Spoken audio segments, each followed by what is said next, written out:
Hola a todos, ¿cómo están? Yo soy la doctora Victoria Aguirre y hoy vamos a ver juntos el metabolismo del glucógeno en esta mini clase complementaria al desarrollo de los temas del módulo 2. Aquí tenemos una ilustración de los principales tejidos donde se acumula el glucógeno. El glucógeno es la forma principal de almacenamiento de los carbohidratos en los animales y corresponde al almidón o la función del almidón en los vegetales. En la clase de hoy nos proponemos describir las etapas de la glucogenólisis y la glucogenogénesis, también denominada glucogénesis, distinguir las regulaciones del metabolismo del glucógeno en hígado y en músculo y conocer el fundamento bioquímico de las glucogenopatías.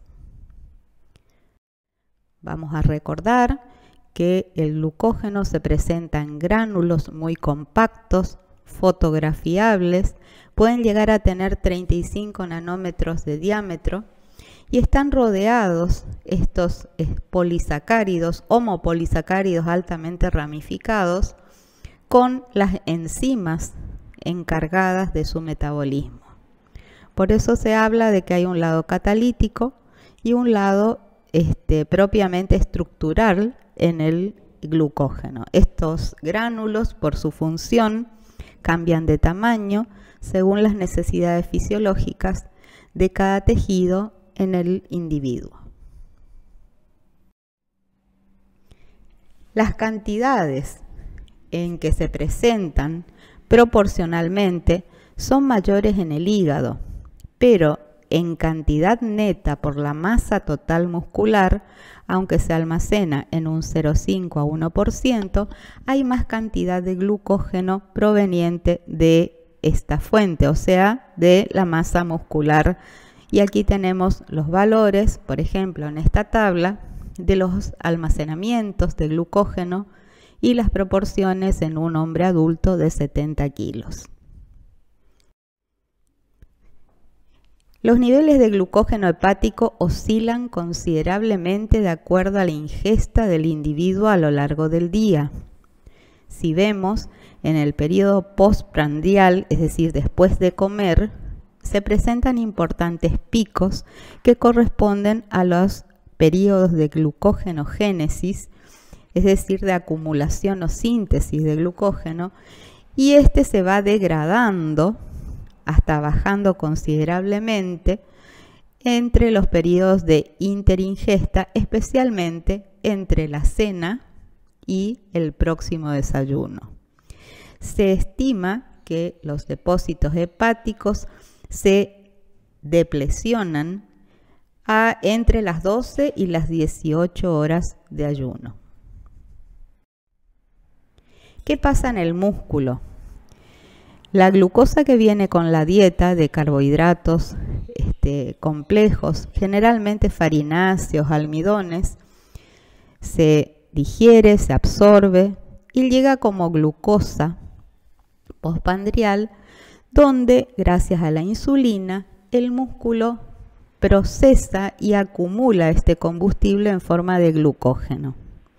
La gran diferencia es que este glucógeno es para uso propio del músculo.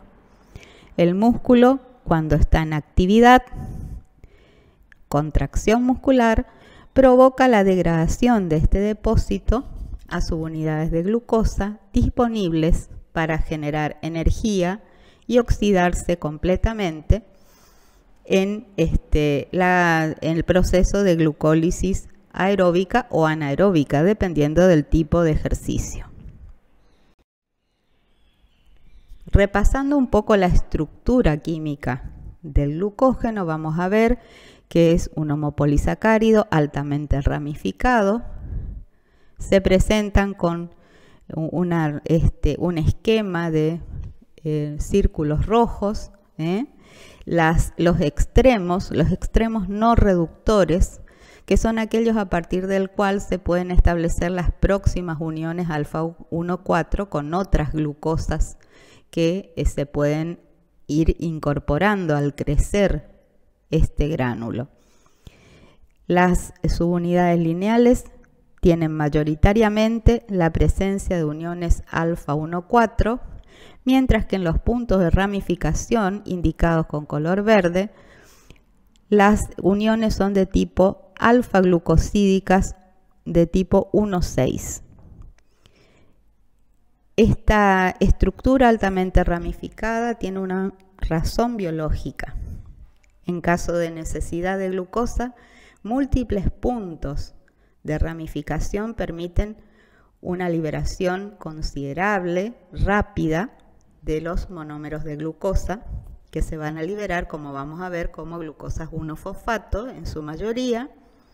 Permite también mayor compactación para el almacenamiento celular y disminuyen considerablemente la presión osmótica dentro de la célula, ya que cada una de estas partículas estaría rodeada por moléculas de agua y al estar compactadas las células no estallan y se estabilizan en forma de gránulos solubles.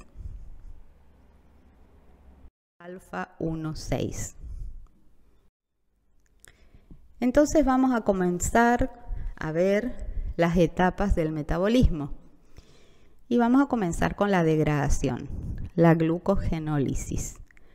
La glucogenólisis posee las siguientes etapas generales. Primero, la fosforólisis de los extremos no reductores del glucógeno. Cuando llegamos a 4 residuos antes del punto de ramificación ocurre una transferencia de glucosilos de 4 residuos.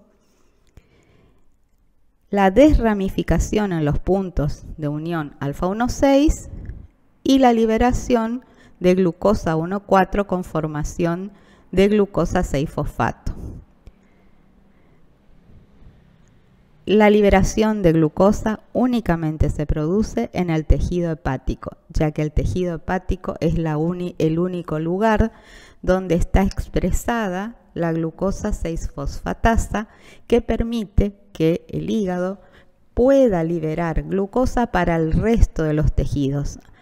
Por eso se lo denomina al tejido hepático como glucostato del organismo. Sin embargo, el músculo no hace esto, usa las glucosas 1-fosfato, las transforma en 6-fosfato para su uso propio, para obtener energía durante la contracción muscular. La enzima más importante que va a trabajar durante la glucogenólisis y sobre la que se regula por múltiples mecanismos que vamos a ver es la glucógeno fosforilasa. La glucógeno fosforilasa cataliza la fosforólisis del glucógeno, aquí representado como una cola de N residuos, y el ingreso de un anión ortofosfato, que se lo resume como fósforo inorgánico o fosfato inorgánico, provoca la ruptura del último extremo, la liberación, por lo tanto, de glucosa 1-fosfato y queda como remanente el glucógeno con un residuo menos.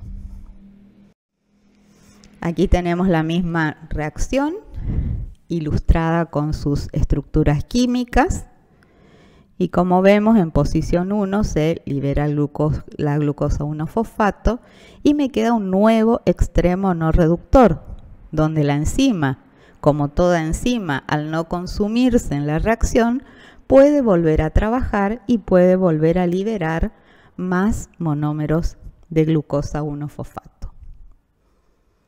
Cada vez va quedando más corta la cadena y acá ilustrados con triángulos rojos vamos a ver que las liberaciones se van a producir una a una hasta que tengamos un residuo de 4 subunidades. Allí la glucógeno fosforilasa ya no va a poder trabajar por razones estéricas.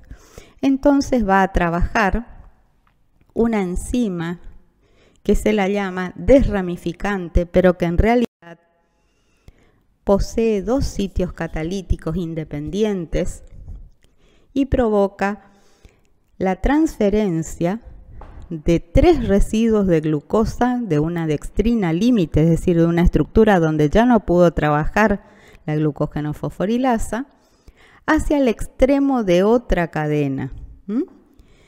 Por lo tanto, esa transferencia la hace la enzima desramificante con el sitio catalítico de la transferasa o alfa-1,4 glucantransferasa, y soluciona el punto de ramificación con su actividad catalítica de alfa-1,6 glucosidasa.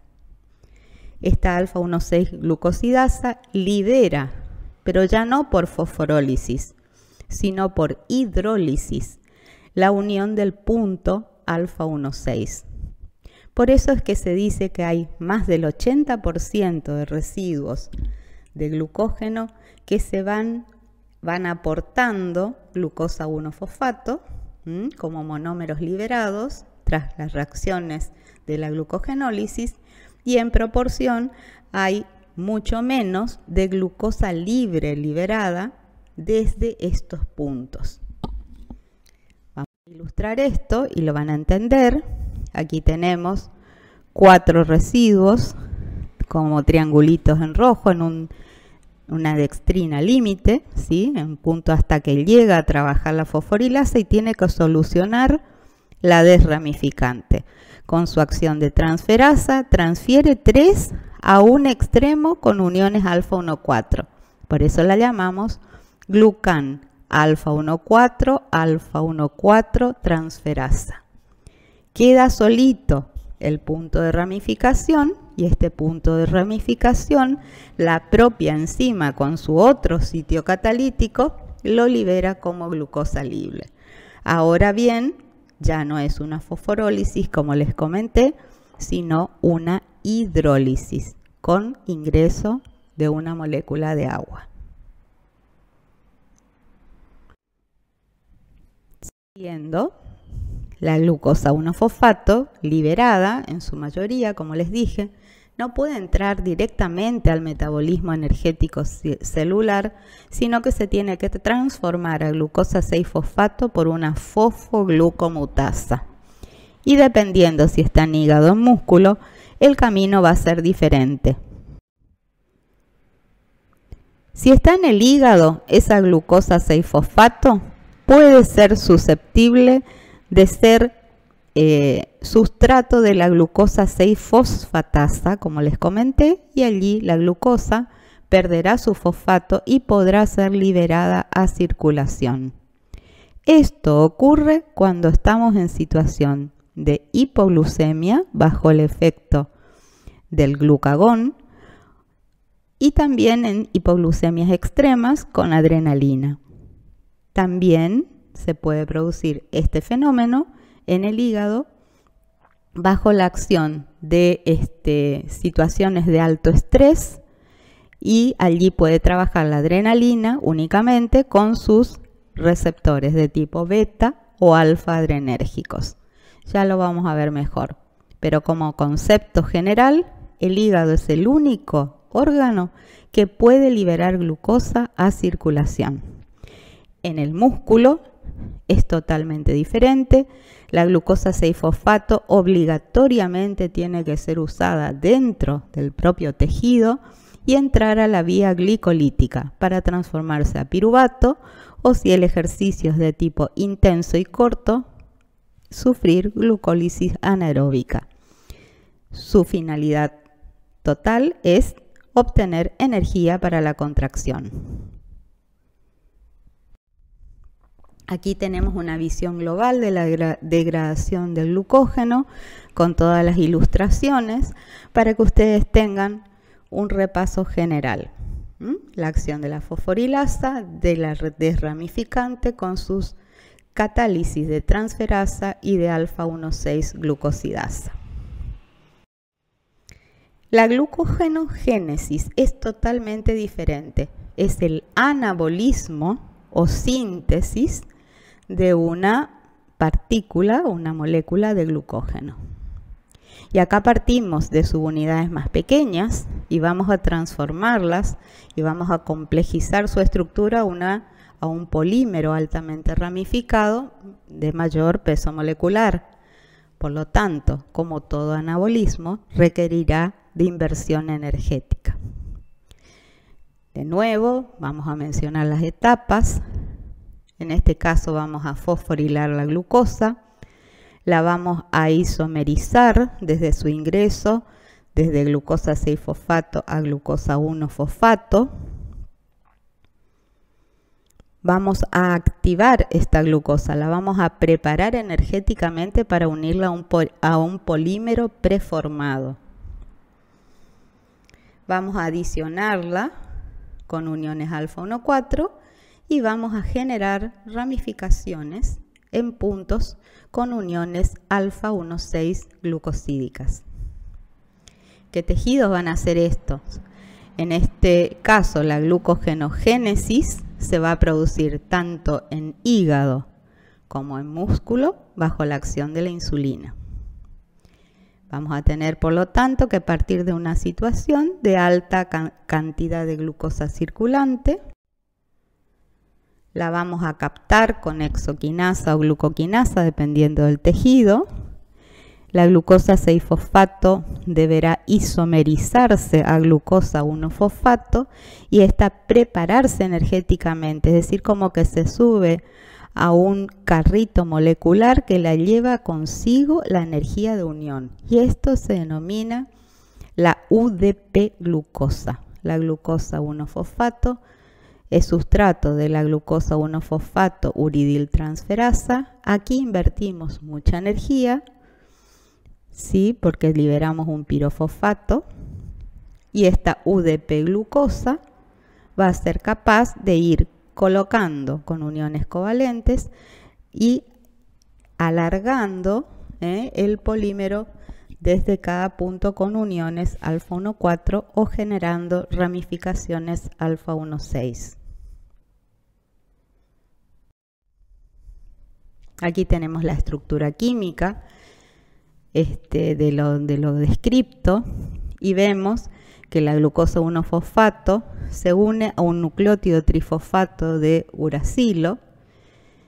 Por ser un nucleótido trifosfato tiene dos grupos fosfatos de alta transferencia de energía libre de Gibbs y al cortarse liberan pirofosfato y esa es la fuerza impulsora donde este carrito molecular energizado puede llegar a un gran polímero y formar una nueva unión covalente. Entonces, la UDP-glucosa se forma a partir de glucosa 1-fosfato, se libera pirofosfato, que posteriormente es hidrolizado a dos grupos ortofosfato.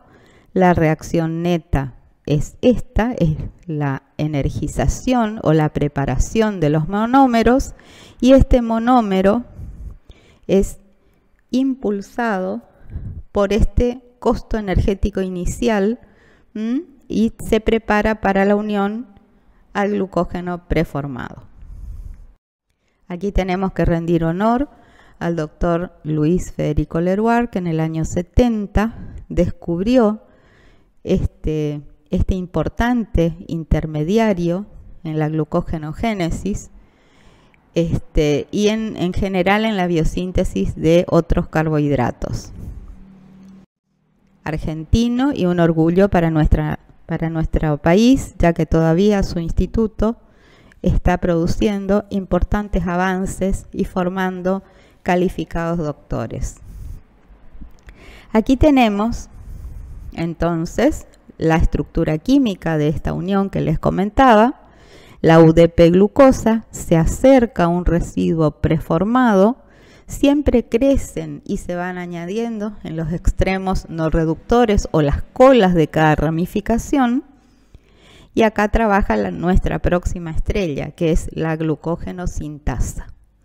La glucógenosintasa desprende de la UDP-glucosa al UDP y como les dije, la inversión inicial estaba en la fuerza impulsora de la obtención del pirofosfato, entonces hace más fácil la unión covalente con el crecimiento de un residuo más de glucosa en el extremo por unión alfa 1,4.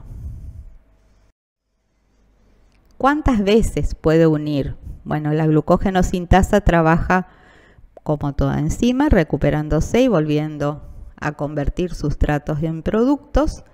Puede unir hasta 7 UDP glucosas en una molécula preformada de glucógeno hasta que ya no puede trabajar, también por razones estéricas.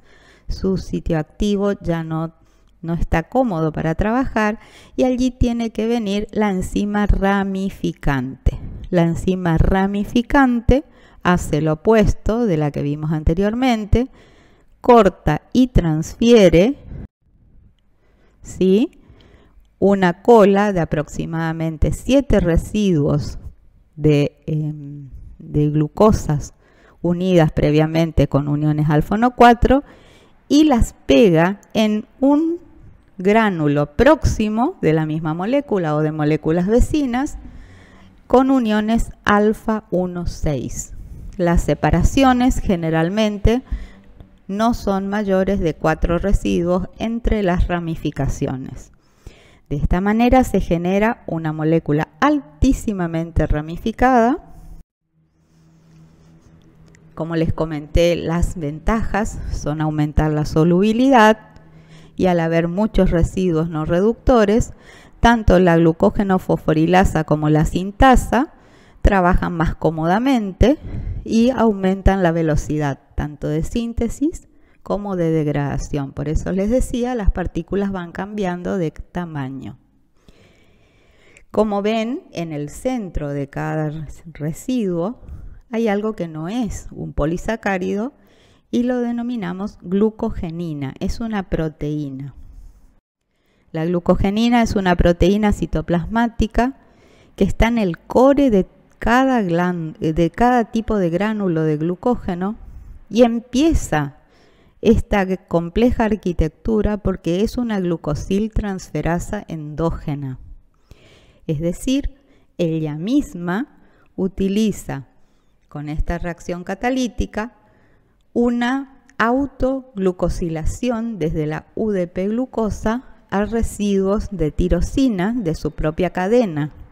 Es un dímero que está siempre en el núcleo de las partículas de glucógeno. Nunca se llega a la degradación total hasta la glucogenina. Siempre hay un cambio de tamaño, pero ese núcleo fundamental está en el centro de cada una de las partículas.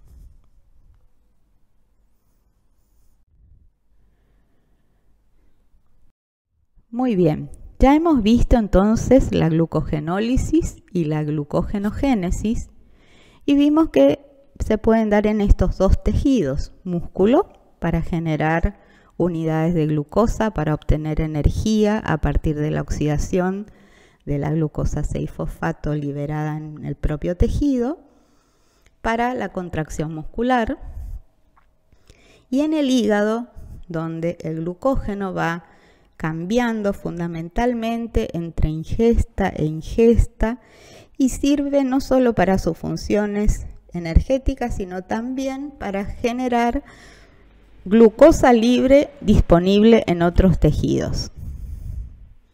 Vamos a ver la regulación del metabolismo del glucógeno.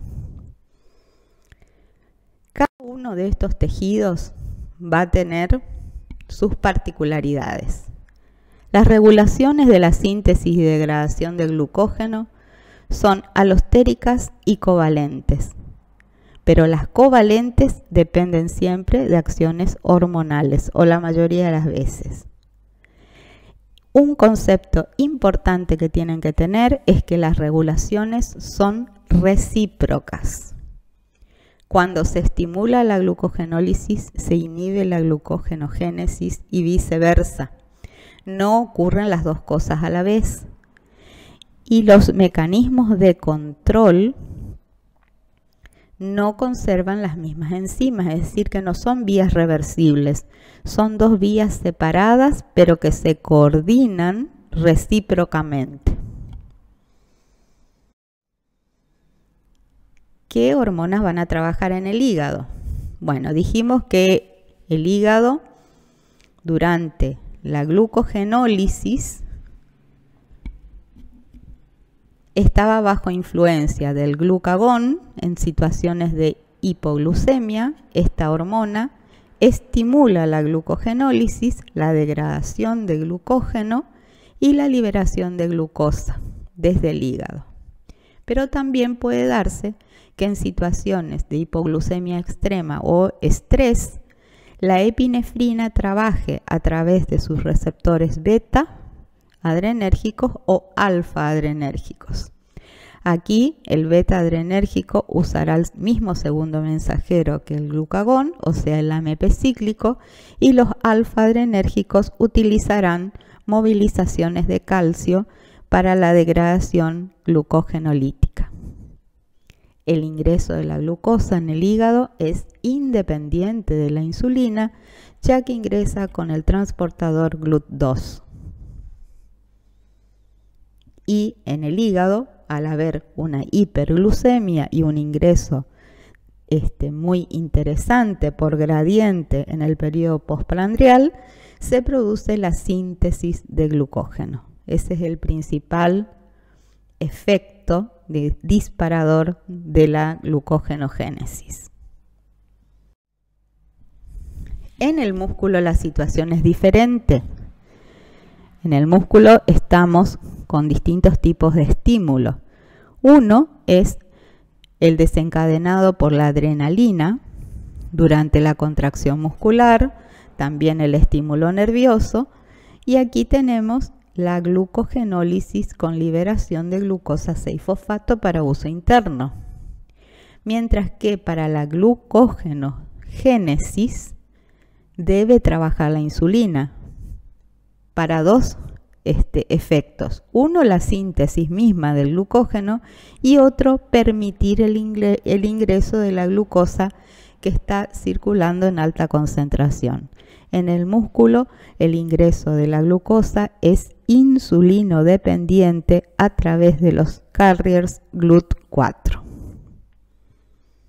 Todo esto condiciona que el metabolismo sea diferente, aunque el propósito es modular el metabolismo del glucógeno. Las vías se regulan de manera diferente.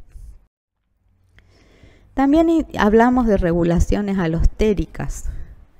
En general, las formas activas de estas enzimas reguladoras, la glucógeno fosforilasa y la glucógeno sintasa, son poco dependientes de los factores alostéricos, mientras que las formas menos activas o de tipo B son más dependientes de los factores alostéricos.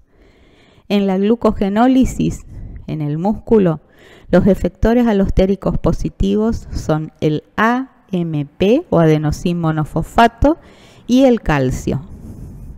En el hígado, los moduladores alostéricos negativos son la ATP, la glucosa y también la glucosa 6-fosfato.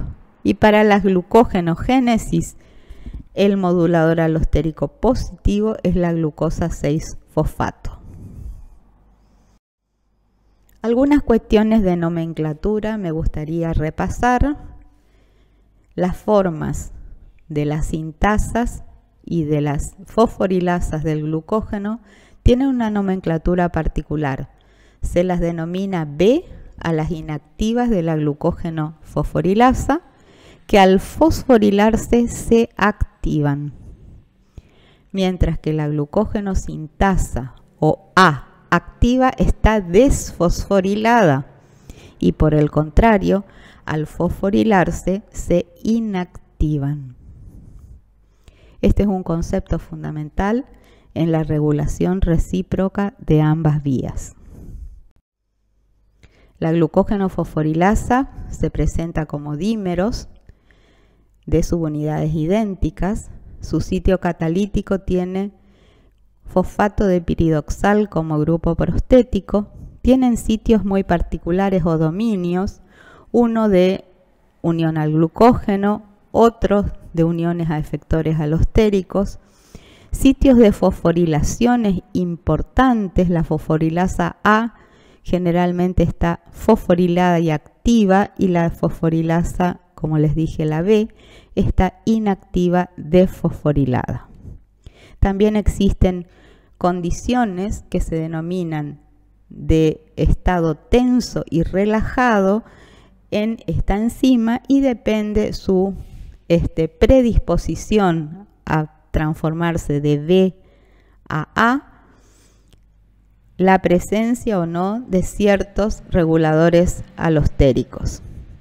En conclusión, la glucógeno fosforilasa predispuestas o no a la activación si hay efectores alostéricos presentes, la glucosa, el ATP, el AMP, como les he dicho. Pero siempre la fosforilación la activa. La cascada de activación de la glucógeno fosforilasa es muy interesante y tiene varias etapas. Las vamos a ver con más detalle cuando veamos señalización hormonal. Por ahora, tienen que saber que hay receptores que reciben las hormonas en las membranas celulares. En este caso, por ejemplo, el beta-adrenérgico, que se activa la adenilato ciclasa, una proteína integral que está regulada por un trímero G. El ATP, una vez activa la adenilato ciclasa, se transforma en AMP cíclico, y ahí empiezan las cascadas de quinasas. Y acá, de manera relevante, aparece el protagonismo de la proteína quinasa A. La proteína quinasa A no solo va a regular a la glucógeno fosforilasa, sino a una precursora que la va a activar. Se llama glucógeno fosforilasa quinasa.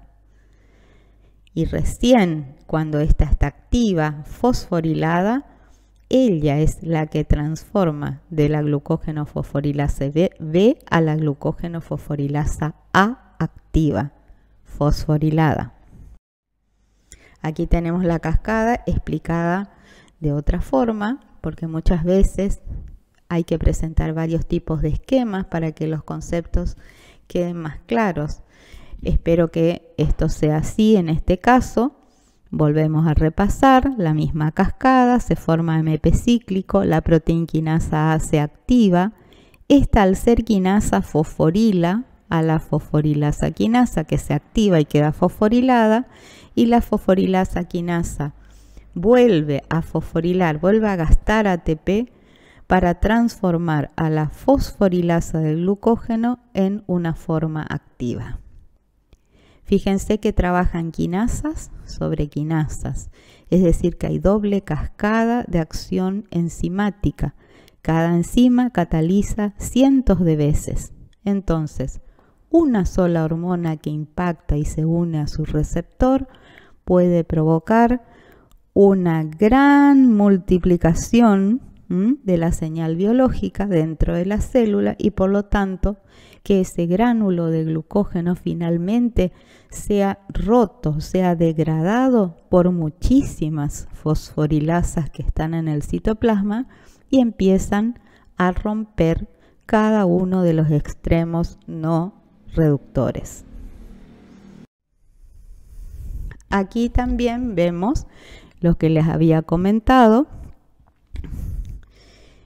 Si seguimos el mismo circuito, el glucagón en el hígado, y lo mismo que la epinefrina con receptores beta, formarán la proteína quinasa A activa, pero a la vez que en la mitad izquierda del diagrama lo van a ver, la fosforilasa quinasa se va a activar, ¿sí? Y esta fosforilasa quinasa activará a una glucógeno fosforilasa, como les comenté anteriormente. Pero en la reacción número 5, si ustedes ven, la misma proteína quinasa A fosforila e inactiva a la glucógeno sintetasa. Y acá tenemos el ejemplo claro de que una misma señal que activa una vía puede inactivar la otra de manera covalente. En este caso, se activa por fosforilación las enzimas encargadas de la glucogenólisis y por el contrario la fosforilación inactiva, ¿sí?, la síntesis del glucógeno. También dijimos que en el hígado puede trabajar la epinefrina o adrenalina con sus receptores alfa-adrenérgicos. Acá la cascada la vamos a estudiar después, pero les adelanto que acá no depende de AMP cíclico, sino de la liberación de calcio de los depósitos del retículo endoplásmico y la generación de otro tipo de segundos mensajeros que derivan del inositol trifosfato. El calcio se va a unir a la calmodulina, que es parte integral de una de las subunidades de la fosforilasa quinasa, y esta fosforilasa quinasa va a activar, ¿sí?, a la glucógeno fosforilasa transformándola en A y por lo tanto desencadenando la glucogenólisis, y también va a inactivar por fosforilación a la glucógenosintasa. Por lo tanto, se va a ver este mismo tipo de doble control recíproco, pero con otro mensajero. Siempre hay una quinasa involucrada y en este caso, en los alfa-adrenérgicos, tenemos una calmodulina dependiente, que es una quinasa diferente a la que vimos anteriormente con los receptores beta. La glucógeno fosforilasa quinasa también en el músculo es importante, ya que el propio impulso nervioso o la contracción muscular puede provocar liberación de depósitos de calcio del retículo sarcoplásmico, preparar a una de las subunidades, que es la delta, con unión de cationes calcio, y favorecer la fosforilación desde la fosforilasa B a la A. Quiere decir que el calcio es un modulador alostérico importantísimo durante la contracción muscular para la activación completa de la fosforilasa muscular y por lo tanto de la glucogenólisis. Si volvemos a considerar el músculo, vamos a ver que tenemos varios mecanismos de activación de la glucógeno muscular, de la fosforilasa, muscular durante el ejercicio. Se inicia por la contracción muscular, impulsos nerviosos y adrenalina. Entonces, en la reacción 1, el AMP producido a partir de la degradación del ATP durante la contracción muscular activa de manera alostérica a la glucógeno fosforilasa B. En la reacción 2, los impulsos nerviosos que inician la contracción liberan calcio a partir del retículo sarcoplásmico y como vimos, el calcio se une a la calmodulina, que es una proteína modificadora y que activa la fosforilasa quinasa. Y esta última se activa también a través de la fosforilación de la proteína quinasa a través de la formación de AMP cíclico, y la proteína quinasa A se inician entonces los procesos de activación múltiple que tiene la glucógeno fosforilasa muscular. Acá entonces vemos que hay un resumen de muchos tipos de controles que son diferentes en el músculo con respecto al hígado.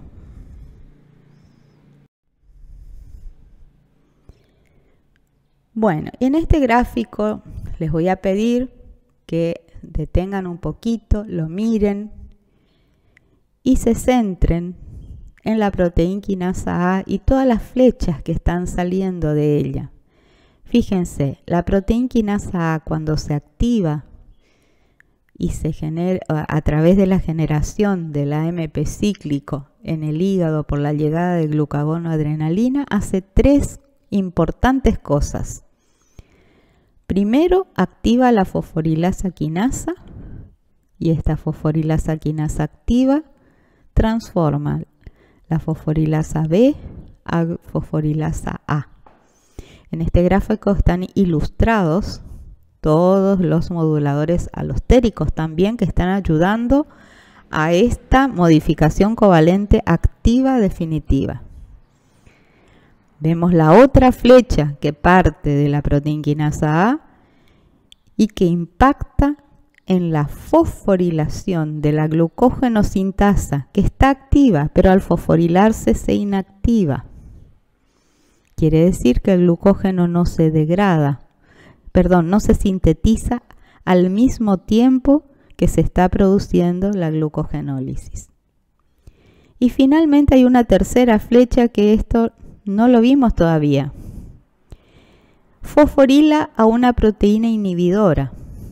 Y esta proteína inhibidora fosforilada, ¿sí?, se une a una fosfoproteína fosfatasa 1 que está activa y la inactiva. Es como un bloqueador del sitio activa de esta proteína que la estamos conociendo, es la fosfoproteína fosfatasa. ¿Y cuál es su rol? Su rol es hacer la reacción opuesta. Todo lo que está fosforilado, esta proteína fosfatasa lo desfosforila. Y esto es muy lógico porque si no, durante cada hipoglucemia nosotros haríamos una depresión completa y permanente del glucógeno y esto no es así. No tenemos que llegar a picos de hiperglucemia. Tenemos que mantener un nivel de normoglucemia. Este es un mecanismo molecular muy fino que vamos a seguir viéndolo. Entonces, la proteína quinasa A, como resumen de esta aparentemente compleja filmina, hace lo siguiente. Fosforila 3 cosas: la fosforilasa quinasa, la glucógeno sintasa y la proteína inhibidora 1. ¿Para qué? Para asegurar un periodo de trabajo de las enzimas que tienen que fosforilar y posteriormente esto es revertido en situaciones fisiológicas cuando se activa la fosfatasa y puede quitar todos los fosfatos y por lo tanto revertir de glucogenólisis a glucogenogénesis, una vez que comemos y que hay glucosa circulante. Entonces, la insulina producida en respuesta a una hiperglucemia dispara una cascada de señales independientes que produce la activación de la fosfoproteína fosfatasa. Esta fosfatasa cataliza la remoción de los fosfatos de la glucógeno fosforilasa, de la glucógeno fosforilasa quinasa y de la glucógeno sintetasa. Por lo tanto, antagoniza los efectos de la cascada que fue inducida por glucagón y adrenalina a través del AMP cíclico. La insulina trabaja con un mecanismo diferente, no lo vamos a ver ahora. Lo que sí tenemos que saber es que hay una proteína quinasa B que se activa y fosforila a una glucógeno sintetasa quinasa y la inactiva.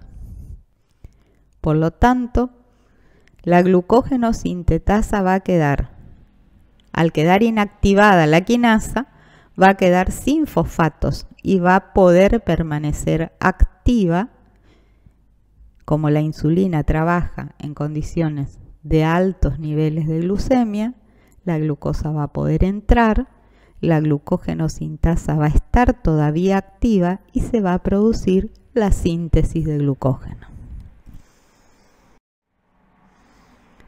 Este es un resumen de las 2 vías de las etapas de síntesis y de lisis del glucógeno.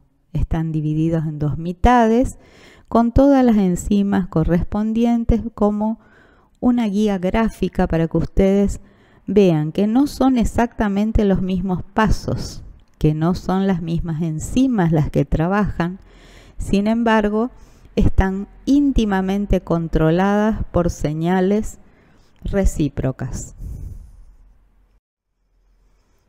Durante la inactivación de la glucogenólisis, trabajan muchísimos mecanismos concurrentes. Uno es la disminución del AMP cíclico, ya sea por su destrucción, por acción de una fosfodiesterasa que lo convierte en 5'-AMP, por inactivación de la adenilato ciclasa, que se separa las subunidades G regulatorias, o por inactivación de la proteinquinasa A. También se puede cortar por disminución del calcio intracelular a través de depósitos que se estimulan en los reservorios celulares. Y por último, por desfosforilización de la glucógeno fosforilasa y de la fosforilasa quinasa, como les había comentado con esta fosfoproteinfosfatasa. Fíjense, la fosfoproteinfosfatasa desfosforila a la fosforilasa quinasa y a la glucógeno fosforilasa. Cuando desfosforila, la hace menos activa, no trabaja tanto. El AMP cíclico fosforila a la proteína inhibidora de esta fosfatasa. Entonces, cuando está inhibida en su sitio activo, que es la imagen superior, la fosfatasa no trabaja. Es decir, deja fosforilado unos milisegundos a todo el sistema y entonces hay glucogenólisis. Pero finalmente, esta propia subunidad fosforilada se desfosforila porque es un sustrato que es susceptible a ser cortado por hidrólisis. Entonces ahí la fosfoproteinfosfatasa queda libre y trabaja perfectamente revirtiendo todas las fosforilaciones. Este es el caso que les describo. Cuando la fosfatasa queda libre de su inhibidor, que ya no está fosforilado, puede hacer totalmente los pasos inversos: desfosforilar la quinasa y desfosforilar la glucógeno fosforilasa. Por lo tanto, ya no va a haber glucogenólisis y al desfosforilar también a la glucógeno sintetasa, va a haber glucógenogénesis. Aquí tenemos un resumen general de todo el sistema de fosforilación para que lo vean con tiempo, con detenimiento. Una misma señal prende o apaga una vía y una misma señal trabaja sobre el inhibidor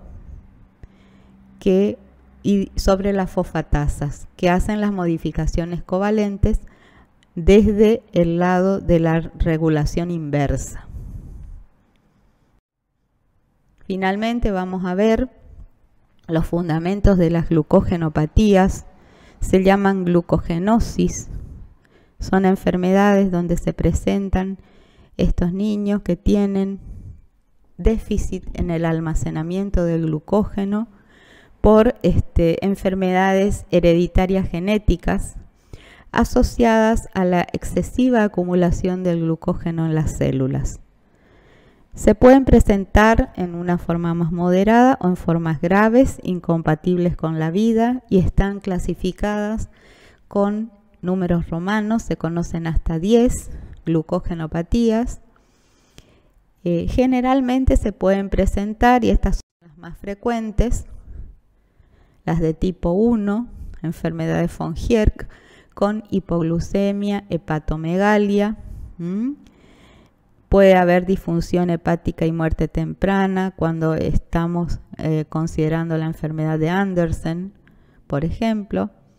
La enfermedad de McArdle implica problemas en la glucógeno fosforilasa muscular, que es diferente a la glucógeno fosforilasa hepática, y acá a lo mejor no se ve tanto de hepatomegalia, pero sí calambres musculares con el ejercicio, o en el caso de la enfermedad de tipo 7, la incapacidad de realizar ejercicios físicos. Con esto vamos terminando esta microclase. Les dejo como inquietud ir al libro.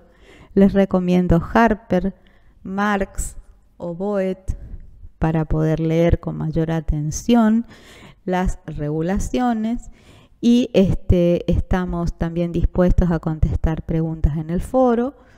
Les doy las gracias por la atención y les recuerdo que el glucógeno no solo es importante como reserva de los combustibles durante la realización de un ejercicio físico para el propio músculo, sino que también es importantísimo para los periodos interingesta y que los niveles de glucemia se mantengan dentro de la normalidad o de los rangos normales, ya que cada tejido está, como hemos visto, preciosa y delicadamente controlado a nivel molecular para garantizar estas funciones.